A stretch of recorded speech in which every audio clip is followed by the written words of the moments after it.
Welcome student. Today I am going to start the question which is based on NEET, JEE and various competitive exam in the topic motion under gravity. Motion under gravity is very important topic. Every year at least one or two questions frequently asked in every competitive exams. Okay. Now we start the first questions. It is very important. Two balls are thrown horizontally from top of a tower with velocities v1 and v2 in opposite direction at same time. After how much time the angle between velocities of ball becomes 90 degree? तो questions ये है कि दोनों की जो velocities है कितने time बाद उनके बीच का एंगल कितना हो जाएगा 90 degree. There are 4 option which is given on the board. तो पहले figure, because motion under gravity is everything depend on figure. Whenever you understand figure very well then you got the answer, otherwise not. Okay, now we start. Suppose this is the ground, this is tower. कुछ भी height हो हमसे उसके लेना नहीं. Suppose this is H.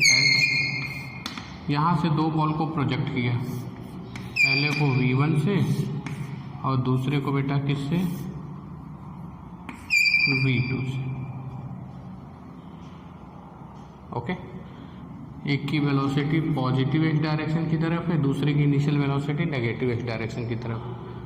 तो ये ऐसे गिरेगी under the influence of gravity, ये ऐसे जाएगा.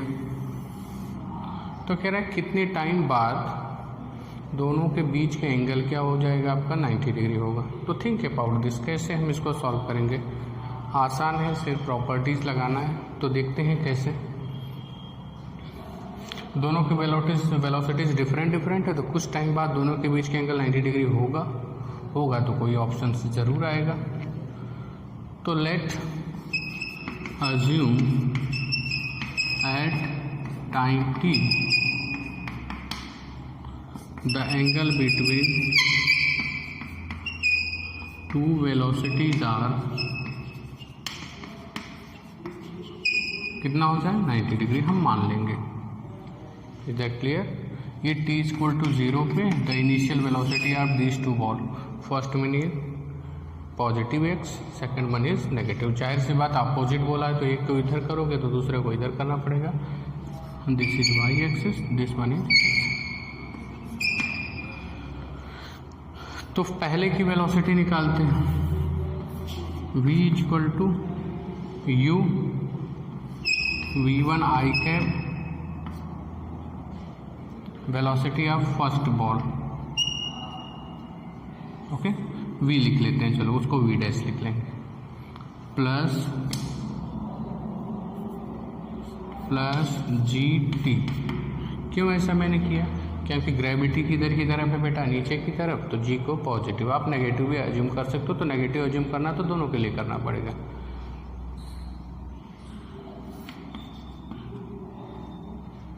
क्लियर और नॉट? क्लियर और नॉट? जे कैप, तो ये बॉल किधर की तरफ जा रही है, नीचे की तरफ जा रही है, तो यहाँ पे डायरेक्शन बनेगा नेगेटिव वाई डायरेक्शन. तो g तो पॉजिटिव होगा, लेकिन due to it travels its direction is negative Y direction, that's why it is written as minus gt. Is that clear? For second ball क्या हो जाएगा? v डैश इक्वल टू क्या हो जाएगा? Minus v two I cap. Minus क्यों लिया? क्योंकि negative X direction है. Minus gt J cap. क्यों लिया माइनस? फिर अगेन ये वाली बॉल भी क्या जा रही है, नेगेटिव वाई डायरेक्शन में जा रही है. भाई नीचे की तरफ क्या होता है, वाई होता है, ऊपर की तरफ पॉजिटिव वाई, नीचे की तरफ नेगेटिव वाई. तो कह रहा है कि इन दोनों की वेलोसिटी कितनी होनी चाहिए बेटा? 90 डिग्री होनी चाहिए. तो बहुत आसानी से इसको हम करेंगे. As we know that when two vectors are at 90 degree then their dot product will be 0. उनका डॉट प्रोडक्ट क्या होता है? 0 होता है. तो क्या हो जाएगा बेटा? So if they are 90 degree, dot v dash equal to क्या हो जाएगा बेटा, 0 होगा, क्योंकि दो वेक्टर्स अगर 90 डिग्री है तो उनका डॉट प्रोडक्ट क्या होता है, 0 होता है, एंड क्रॉस प्रोडक्ट मैक्सिमम होता है। तो कर देंगे बेटा, रख दो value, v1 i cap minus gt j cap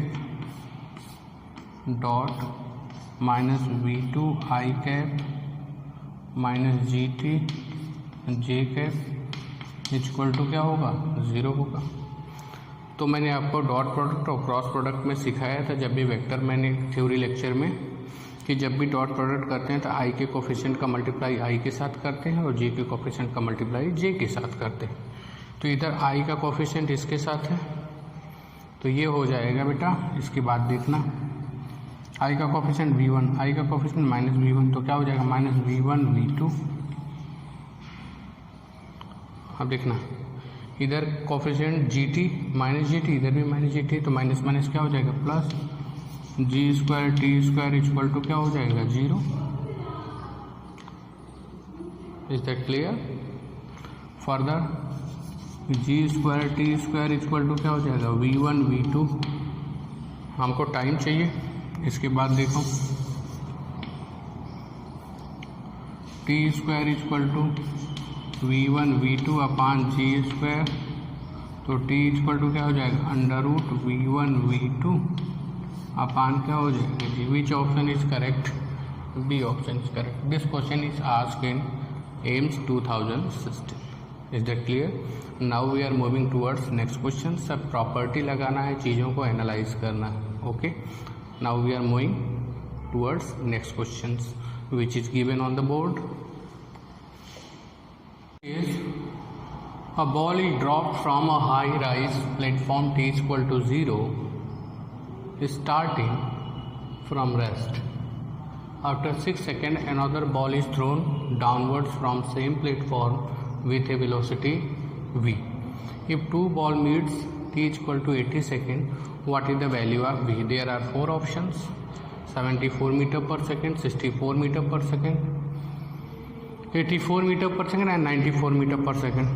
तो देखो इसको कैसे सॉल्व करेंगे। एक बहुत बड़ा प्लेटफॉर्म है बेटा, हाई राइज। यहाँ से एक बॉल जो है u इक्वल टू 0 से रिलीज कर देते हैं, स्टार्टिंग फ्रॉम रेस्ट, पहला बॉल। और दूसरी बॉल जो है v से थ्रो करते हैं। और ये जो बॉल है इसको मैंने t इक्वल टू 0 पे प्रोजेक्ट किया है और इसको t इक्वल टू 6 सेकेंड, मतलब आफ्टर 6 सेकेंड, इसके 6 सेकेंड बाद।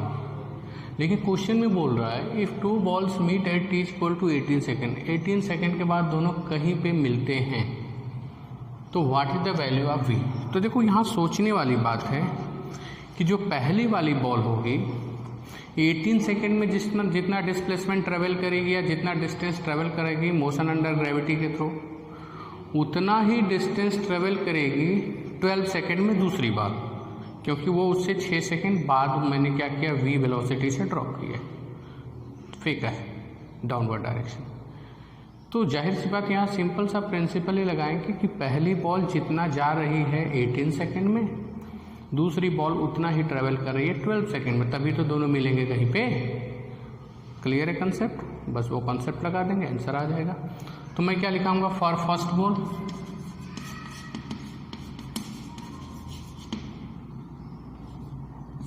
क्या हो जाएगा आपका, s equal to u t plus half g t square. तो पहले के लिए s, ये तो बेटा क्या है, इनिशियल वेलोसिटी 0 है, तो हाफ g का वैल्यू 10, t स्क्वायर कितना हो जाएगा 18 स्क्वायर, s1 लिख लेते हैं, कितना हो जाएगा 5, और ये 18 इंटू 18 कितना हो जाएगा बेटा, 1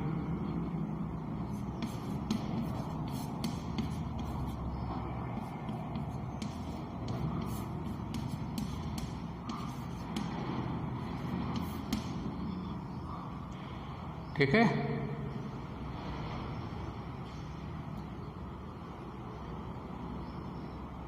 ओके 324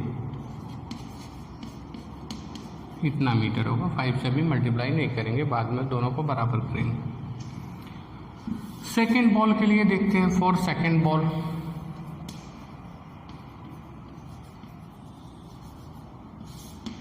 ये मान लो S2 चलती है, ये है आपका VT प्लस हाफ GT²। लेकिन बशर्ते इसके लिए जो टाइम है वो कितना है, 18 - 6 कितना है, 12 सेकेंड, क्योंकि 6 सेकेंड बाद मैंने प्रोजेक्ट किया है इसको। तो S2 इक्वल टू कितना हो जाएगा, VT, यही V तो काउंट करना है, प्लस हाफ G की वैल्यू 10, 12²। तो ये हो जाएगा S2 equal to V plus 5 into 12 plus 5 into 144। और हम जानते हैं S1 इक्वल टू क्या है, S2 है, दोनों कहीं पे मिल रहे हैं। S1 इक्वल टू क्या है, S2 है। सॉल्व करोगे आंसर पाओगे। तो क्या लिखेंगे, 5 into 324 is equal to 12V plus 5 into 144। इसको बेटा इधर माइनस कर दो। तो 5 into 324 minus 5 into 144 equal to 12V।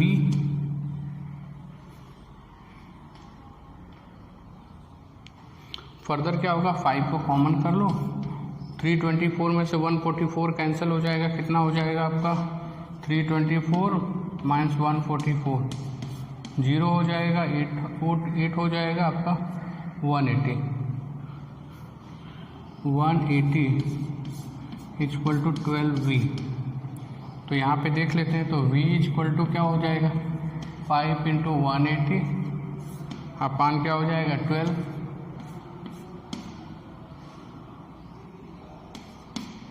तो V इक्वल टू क्या हो जाएगा 75 मीटर पर second. Which option is correct here 74। क्यों ऐसा 74 आया, जो G की वैल्यू मैंने लिया है आपका 10, उसने क्वेश्चन में लिया है 9.8। तो कंफ्यूज होने की बिल्कुल ज़रूरत नहीं है। तो जब वैल्यू थोड़ा सा कम लोगे तो आंसर भी थोड़ा सा वेरी करेगा। जो हमारा 75 आया है, यहाँ पे क्या आएगा 74। Which option is correct 74 metre पर second. This question is asked in AIIMS 2014। Is that clear. पहला भी क्वेश्चन क्या था, मोशन अंडर ग्रेविटी, दूसरा भी क्वेश्चन मोशन अंडर ग्रेविटी। इस तरह के क्वेश्चन फ्रिक्वेंटली आस्क होते हैं, लेकिन इसमें जब तक आप थिंक नहीं करोगे, सोचोगे नहीं, लॉजिक नहीं लगाओगे, तब तक आप नहीं कर सकते। And everything depend on the figure. Figure का अगर आपके माइंड में एक स्केच तैयार होता है, हाँ ऐसे जा रहा है, इतने सेकंड के बाद मिलेगा, तो वो चीज़ें आपको हेल्प करेंगे। अदरवाइज सिर्फ आप सोचोगे कि फार्मूला लगाने से हो जाएगा, it is impossible. Okay, now we are moving towards next question, which is given on the board. This question is, it is AIMS 2013. The question is, the value of G at particular point is 9.8 meter per second square. Suppose earth is shrinks मतलब अचानक सिकुड़ जाना चारों तरफ से, shrinks uniformly to half its present size without losing any mass. The value of G at the same point, दिया है same point, the distance of point from the center of earth is not change. तो थोड़ा figure draw करते हैं। ये आपकी अर्थ है, यहाँ से कितने डिस्टेंस पे है ये,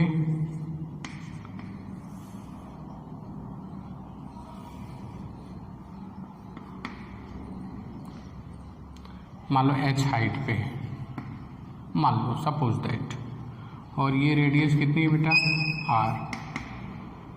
ओके, तो G इक्वल टू क्या होता है, GME upon r plus h whole square.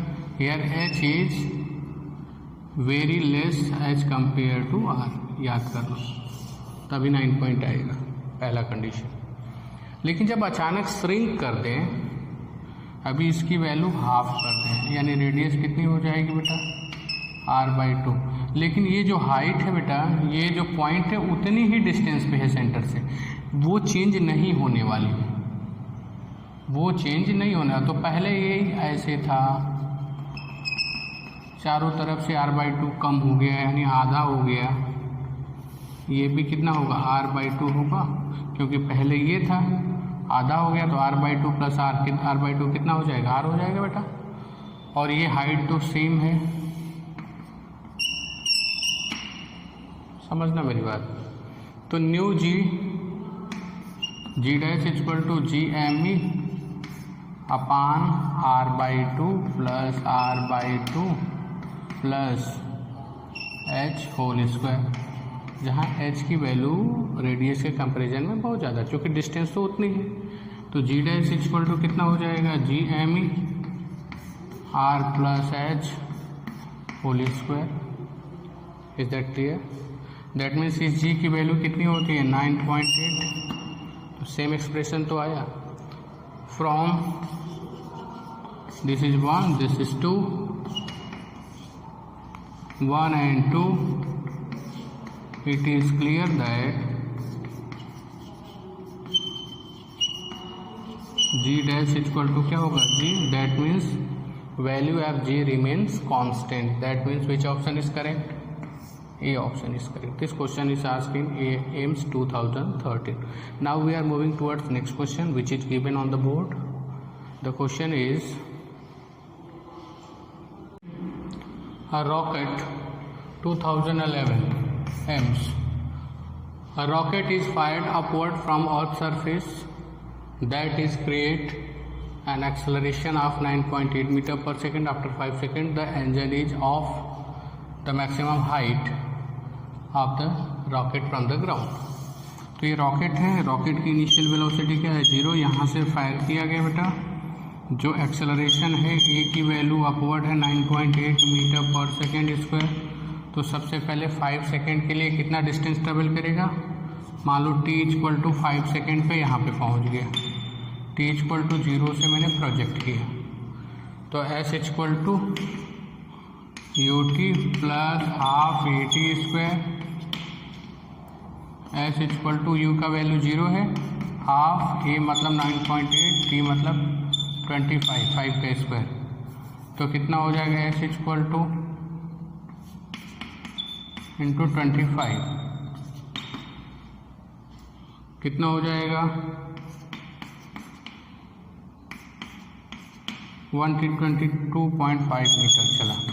अब उसके बाद सोचेंगे, अब रॉकेट यहाँ पे पहुँच गया है, इस लेवल पे पहुँच गया है, अभी इंजन ऑफ हो गया, यानी कुछ एक्सेलरेशन नहीं मिलेगा अब उसको। इंजन जब ऑफ हो गया बेटा, तो यानी कि इसके पास कुछ वेलोसिटी होगी, उस वेलोसिटी से पहले ऊपर जाएगा,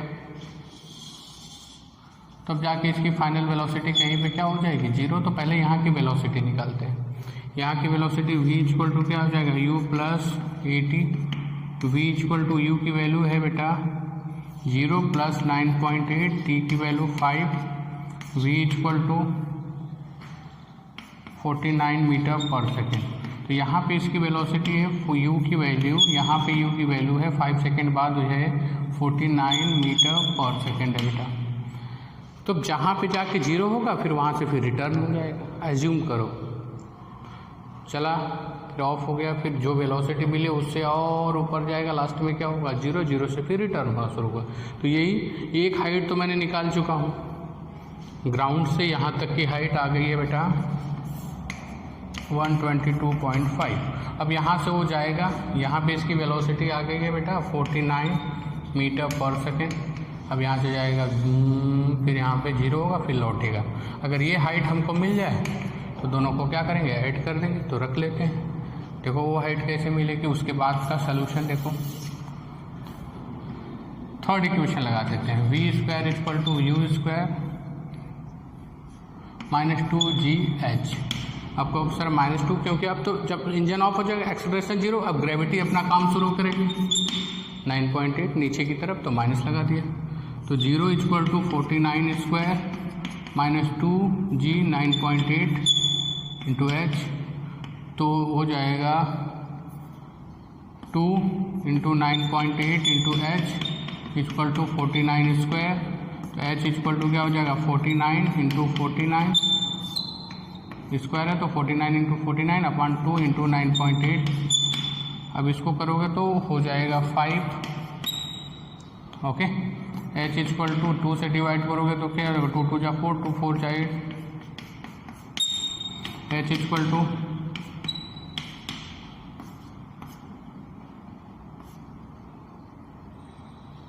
5 5 जा 25, 2 5 4 जा 20, 2 12, 125। टोटल हाइट कितना हो जाएगा from the ground 122.5 plus 122.5 equal to कितना हो जाएगा 245 मीटर।